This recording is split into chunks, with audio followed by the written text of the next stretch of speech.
గింజలతోనే చాలా బాగుంటుందండి కర్రీ. గింజలు కూడా వేసుకుంటేనే కర్రీ చాలా టేస్ట్ వచ్చింది. ఇష్టం లేని వాళ్ళు మానేసేయచ్చు. గింజలు తీసేసుకొని దోసకాయ వేసుకోవచ్చు.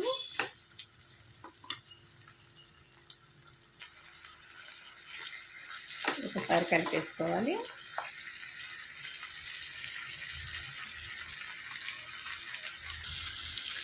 ఇందులోనికి టమాటా ముక్కలు కూడా వేసేసుకోవాలి.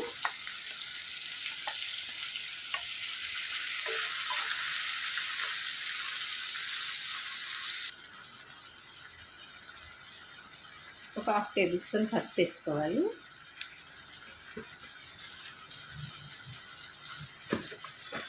ఒక టేబుల్ స్పూన్ దాకా కారం పట్టిద్దండి. కారం ఉంటేనే ఈ కూర చాలా టేస్ట్ ఉంటుంది. కొద్దిగా కారం ఎక్కువగానే పట్టిద్ది. ఒక టేబుల్ స్పూన్ వేసుకుంటే సరిపోతుంది. 1/2 టేబుల్ స్పూన్